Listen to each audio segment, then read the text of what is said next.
Hello viewers, welcome back to my channel. This is Dr. Sumit Bakshi. Today's video is brief introduction of SPSS.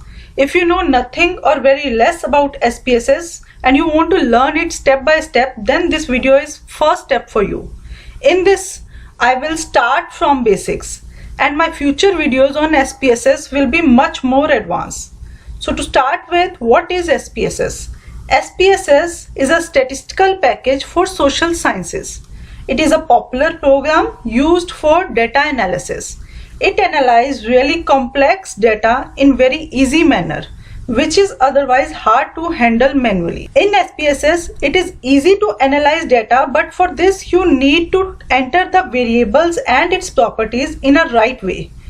It makes the analysis really simple that even if you don't have much knowledge of statistics, you can run statistical tests on SPSS. So let's start. We have two view modes here. One is data view and other one is variable view. Data view is this simple spreadsheet in which rows represents different participants of our study and these columns represents different variables of the study. When we enter the data in this column, like I am entering my data or some random numbers in this column gets some name VAR00001. Similarly, I'll enter some numbers on the next column, second column. This column gets the name VAR00002.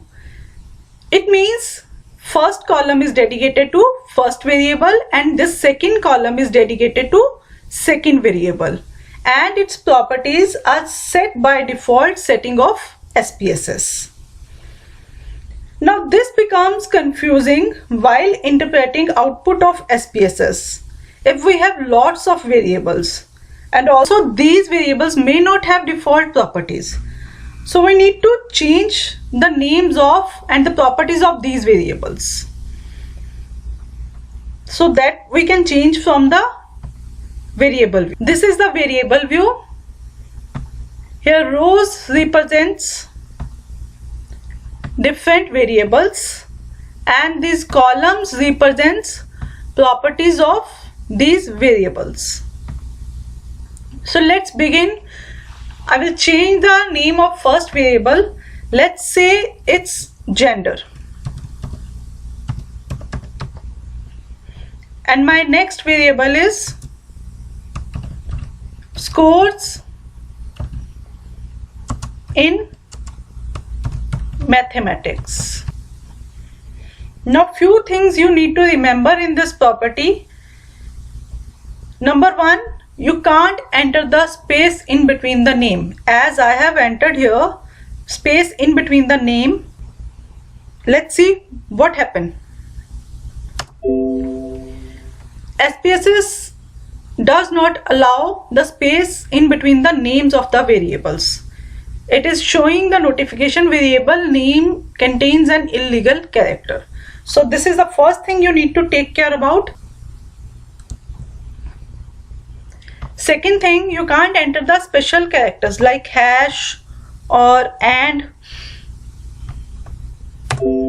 Again, SPSS does not allow me to do this. The third thing you need to remember, you can't enter the name starting from any number. I am entering the number 2 and now I'll write the name scores. Enter. Again, that notification is variable name contains an illegal character.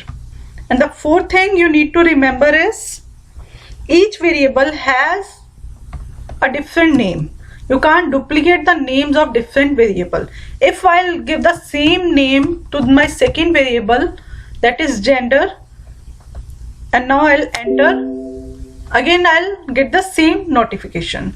This variable name duplicates an existing variable name. So these are the 4 thumb rules you need to remember for name. First is no space is allowed in between the name of the variable. Second is no special character is allowed in name. Third is you can't begin the name with a number. And the fourth one is each variable should have a different name.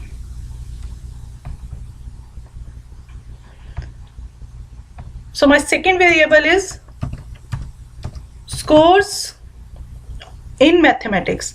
So in place of space, I can enter underscore here. Scores underscore in underscore mathematics.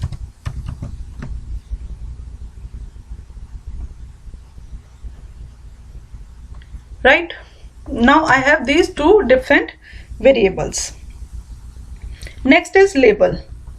Label is a detailed description of these variables. And first variable, gender, I am entering male, comma, female I can say, or I can simply enter gender also.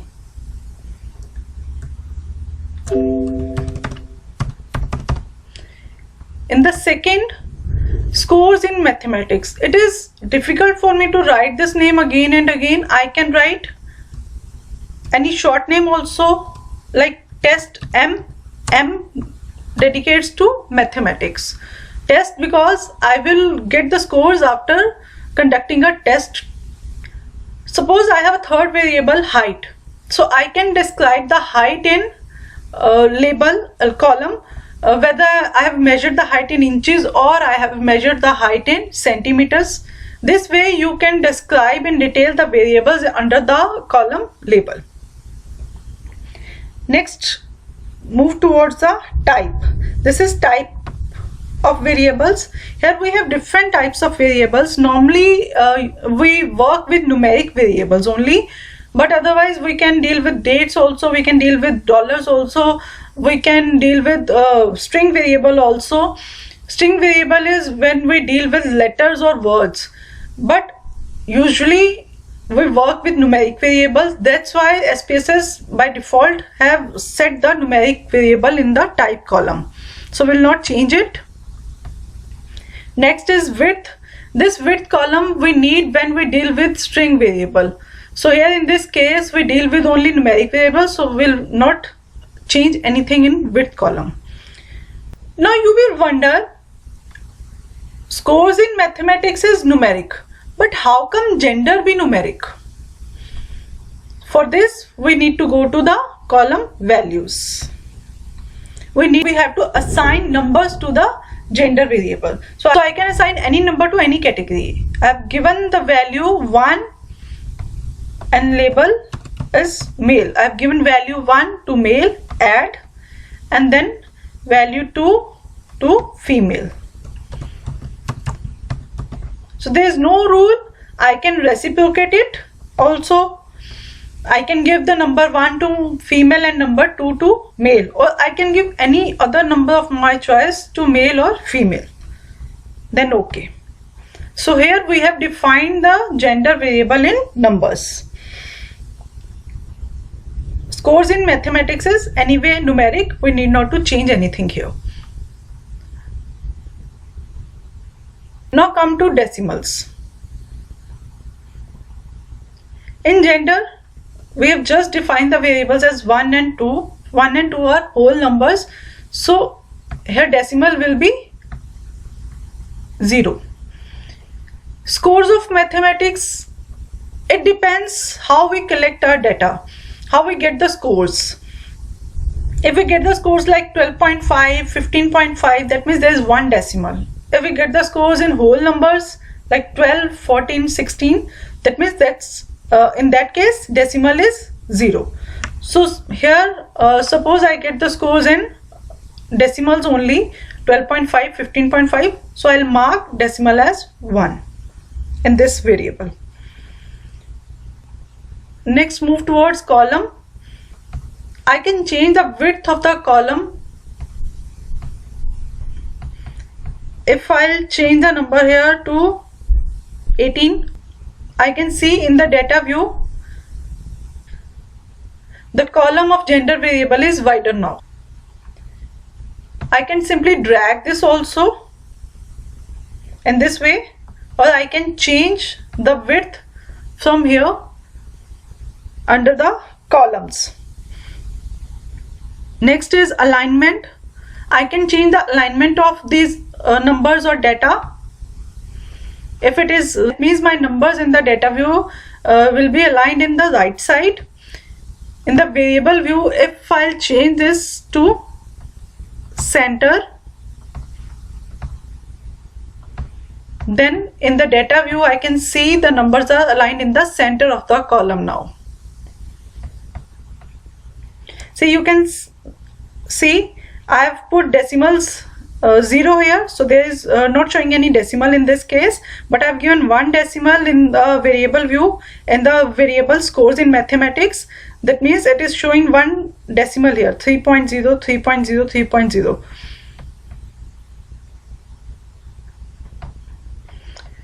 Next is measure.